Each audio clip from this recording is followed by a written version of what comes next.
Okay, good evening, everyone. Thank you for joining us. Tonight's class, as we have a sponsor for tonight's class, thank you very much. In honor of Matan ben Esther and Asher ben Esther, they should have bracha, hatzlacha, everything that they need. We really appreciate it. Sponsorships help the class go forward, help us keep doing these classes and all the activities that we do here in northern Minnesota. So thank you very much for the sponsorship, and let's get right to it. This week's Torah portion is Parshas Pekudei. It is, as we mentioned last week, we touched on it a little bit. Parshas Pekudei is a Torah portion, and Vayakal and Pekudei last week, and this week's Torah portions are a repetition of the entire making of the Tabernacle, of the Mishkan. In Parshas Teruma, Tetzava, and part of Kisisa, we had the commandments to build the tabernacle and all the different kalim, all the different vessels that were in the tabernacle. And in this week's Torah portion, the Jewish people actually do it. So we are going to discuss this repetition. So first of all, let's actually give an example of the repetition. So we have, for example, in Exodus chapter 26, and then we'll do Exodus chapter 36. So, for example, in Exodus chapter 26, you shall make the planks for the Mishkan of acacia wood upright. And then in chapter 36, in this week's Torah portion, he made the planks for the Mishkan of acacia wood upright. So again, so the commandment to do it, then to do it. And again, it goes through it. It says 10 cubits shall it be.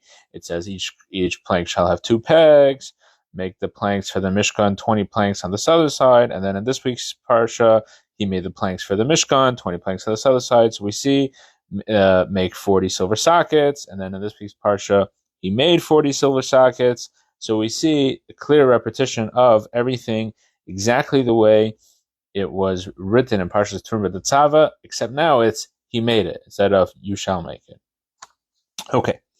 Now, we've talked about many times that the Torah, there's no superfluous ideas in the Torah.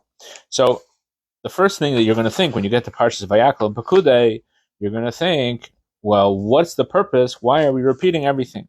So, of course, if you have your trusty Chumash with you, you're going to check Rashi. Rashi is the foremost commentary on the Torah. Every Jewish child studies Chumash. He studies with Rashi. If you want to know more about Rashi, you could follow our Tuesday classes. We did a video about Rashi. And however, Rashi does not address it. In fact, he almost glosses over it.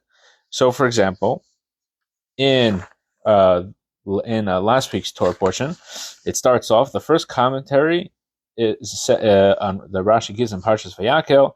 Rashi says, Nediv libai, that's the words of the Torah, and he comments, generous-hearted. Since his heart moved into generosity, he is called generous-hearted. Okay, that's Rashi's comment. He's explaining why a person who is generous-hearted. And Rashi then comments, I already explained the offering for the Mishkan and its work in the place of their command. And he doesn't explain why. He just says, I already explained it. If you want to know any of the details about Parshas Vayakal and Pekudei, I already explained it where it was commanded. I'm not going to explain it again here. And that is why there's very, very few Rashis on this week's Parsha and last week's Parsha. Now the question is, why wouldn't Rashi comment? Usually Rashi comments on things like this, like repetitions, omissions. And we know many times in the Torah will say a commandment, and then it'll say, and the Jewish people did it. And just like God told Moses, or something like that. And here it doesn't do that. It repeats the entire thing. So let's go back to Parshas. We could go, for example, to Parshas Kisisa, which just a few weeks ago, and we have another repetition, and Rashi explains it right away. In Parshas Kisisa, it says as follows: the choicest of the first of your soil you shall bring to the house of your God, your God actually, yeah. You shall not cook a kid in its mother's milk. So obviously, you should not cook a kid in his mother's milk. That is the laws of kashrut, the laws of keeping kosher. And Rashi right away comments, and he says as follows: this is a warning against cooking and meat and milk together. This commandment is written in the Torah 3 times in Exodus chapter 23, as well. And this we're quoting here from Exodus chapter 34. So it already said it in Exodus chapter 23. So this is the second time we have it. and in Deuteronomy chapter 14. And Rashi explains why. Very simple. One time is to teach us we're not allowed to eat it. One is that we're not allowed to benefit from.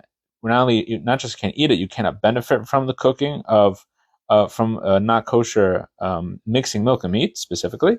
And there's a prohibition of cooking it. So Rashi explains. We see this is a classic Rashi. Rashi explains the Torah repeats itself 3 times. As soon as it repeats itself, Rashi explains why it repeats itself. So the $1 million question is, why wouldn't Rashi here explain this idea and why it's repeating itself? Okay. Now, obviously, the Mishkan is a very important thing. The Tabernacle is a very important thing in the history of the Jewish people. For example, in Rashi explains in chapter, it's going to be in Leviticus chapter 9, and and other places as well as this week's Parsha, he explains why it is important that we have the Mishkan. Because the Jewish people originally, God said he was going to dwell amongst the nation of Israel, and then he had to leave. Why did he have to leave? There was the sin of the golden calf. Because of the sin of the golden calf, God's presence leaves Jewish people, and it returns after the Jewish people are forgiven. He returns only in the tabernacle. We have revelation of God in the tabernacle.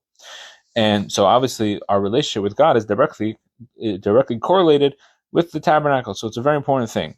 And in fact, it's called the Mishkan of Testimony. So in this week's Torah portion, Rashi explains that why is the Mishkan called the Mishkan of Testimony, the house of testimony, I guess you could say. And he says this is a testimony that God forgave the Jewish people, and now he has his dwelling places among them in the tabernacle. So the tabernacle is not just a regular a building, and it's not just an important building, it's essential. It's testimony that God rests amongst the Jewish people. And so obviously it's very important. We see how precious it is that the Jewish people built the tabernacle. So therefore it is so important that God had to that God felt it was important that the Torah should repeat the entire story. Because when things are important, you say it again. How many times you tell your kids what to do? You say it again. Because why? Not just because they didn't listen the first time, because it's something that's important. You reinforce it by saying it again. Now, we even see this idea in Genesis chapter 24, Parsha Chayesara. We have the story of Eliezer and Rivka. That Eliezer is the servant of Abraham, and he is given a mission, a shlichus, he's given power of attorney to find a wife for Isaac. Isaac is considered, since he was put on the altar by the story of the binding of Isaac, he is not allowed to leave the land of Israel. Rebekah does not live in the land of Israel, so Eliezer is sent to go get her. And the Torah goes and says the entire story of how Eliezer found Rivka, and then he's invited to sit at a meal with her father, and he repeats the entire story of what happened. And the Torah records this entire story. He could have said, and Eliezer said what happened to him in his travels at the meal, or when they were sitting together. But instead, the Torah repeats the entire story. And Rashi comments right away, and he says as follows. He quotes the Talmud, and he says like this. Rabbi Acha said, the ordinary conversation of the servants of the patriarchs is more precious to God than the Torah teachings of their descendants. For the section dealing with Eliezer is repeated in the Torah, whereas many fundamentals of the Torah were only given through allusions. So we see here that actually there are things in the Torah that are only alluded to. For example, in last week's Torah portion, we learn, because of the fact that the Torah mentions Shabbos next to during this idea where we're recounting the making and the building of the tabernacle, we know that anything that was done in the tabernacle is the things that are prohibited to do on Shabbos. The Torah never says which things are prohibited to do on Shabbos besides burning a fire. Everything else is only alluded to. The entire laws of Shabbos are a tradition that is alluded to in the Torah, is not said directly. However, but the story of the servant of the patriarchs is repeated twice, and that is how we see how precious that is. So therefore, it was not necessary for Rashi to explain why the entire Parshas Vayakal and Pekudei is repeated. He already explained in Genesis by the story of Eliezer and Rivka. He already explained this whole idea that things that are important, God repeats. However, we have an issue. If we look back at that Rashi, what does he say? Rashi says, "I didn't repeat that the story of the servants of the patriarchs is more important than their descendants and the laws that were given to their descendants." So the question is, it seems from what Rashi is saying over there, actually he's not saying what he's saying there. The same thing here, because he's saying that it seems that once the Jewish people, that they're descendants of the patriarchs, were no longer going to repeat things. That's what it implies. But the truth is that is not so. Really, what Rashi is saying is not that there are no repetition for the descendants, but he's explaining how precious these things are. In other words, Rashi is not saying he only repeated things for the patriarchs, he's never repeating things again, because obviously he does repeat things again. But rather, he is showing the quality of stories, that when it comes to telling a story, we repeat the entire thing again. And the same thing happens here, that this part of the Torah is actually not a commandment, it's the story of the actual construction of the tabernacle, and all that is repeated again. We'll conclude with an interesting story about stories. There was once a famous chassid of the Tzemach Tzedek, the Third Chabad Rebbe. His name was Rabbi Isaac Hamler. He was a great rabbi in his own right. He published his own books and his own Hasidic teachings.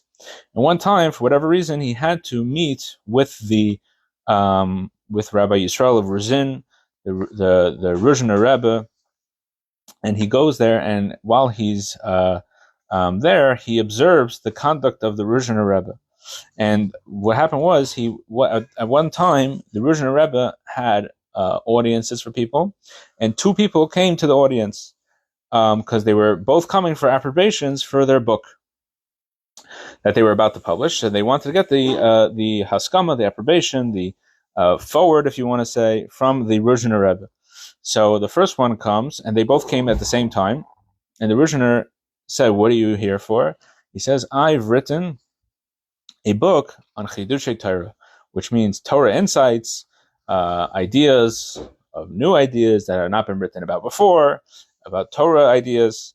And the second one said, I wrote a book of stories of tzaddikim, stories about righteous people. And the tzaddik, the holy Ruzhiner Rebbe, says, "Let me see the book about the tzaddikim." And he takes it out, and he looks through it, wonderful, and he writes a letter of approbation, and he gives it to the man, and he goes on his way. And then he says, "Let me see the other book." And he looks at the second book. He says, "Wonderful, wonderful book of Torah study," and he writes an approbation, and he sends him on his way. And this Rabbi Isaac Hamler saw this happen, and he was very, very surprised. Seemingly, stories are nice, but what about Torah insights? If this first man has Torah insights, shouldn't you want to see the Torah insights before you see the stories? And during the over the Shabbos that the Ruzhiner was there, he was thinking about this during the public gathering that they had for the tzaddik of Ruzhin. And the Ruzhiner turned to Rabbi Isaac. He says, "I know what you're thinking. You're thinking that I made a mistake, and that I should have looked at the Torah before I looked at the stories." He says it's incorrect. If you look at Rashi, the first Rashi in the Torah asks a very important question. The first Rashi in the Torah, Genesis 1:1, Rashi asks a question: why did the Torah start with the creation of the world, not start with Exodus, which talks about the first commandments of the Jewish people, including the first commandment, which is to sanctify the moon? And Rashi says, because to show that God created the world, and that the world was given, that therefore God is in charge of the world, and he gives it to who he wishes, etc. And he says like this: we see, I conducted myself the same way God conducted himself. This is what the Ruzhiner says to Rabbi Isaac Hamler. And he says, just like God started off the Torah with stories, the whole Genesis is stories, the story of creation, the story of the flood, the story of our forefathers, the same thing I do. And we see how important stories are in Jewish education. and how important stories are in the development of the Jewish people and the Jewish nation. And of course, till today, we always try to get stories because stories have a special power to them, and that's why God started off with stories. And that is why in this week's Parsha we repeat the entire story, not just the commandments, but we see the prominence of stories in the Torah. So whenever we have an opportunity to teach people, we could always use a story. So I told you a story about stories. Can't get better than that. Okay, thank you very much for joining. We really appreciate it. You have a comment, you can put it in the comment section. Try to get to your comments. If you need a shmur matzah for Passover, please send us a message. We'd be happy to send you one or bring you one. If you would like to join us for a Seder, you could you send us a message and we will get back to you. God willing, we'll be having Seders coming up for Passover. We're all full in Passover swing. Rosh Chodesh is Sunday, God willing. So Rosh Chodesh Nisan, the beginning of the month where Passover is. So we're just about a little more than 2 weeks away from Passover. So we're getting ready. Thank you very much for joining. Have a wonderful Shabbos. God willing, we will see you next week.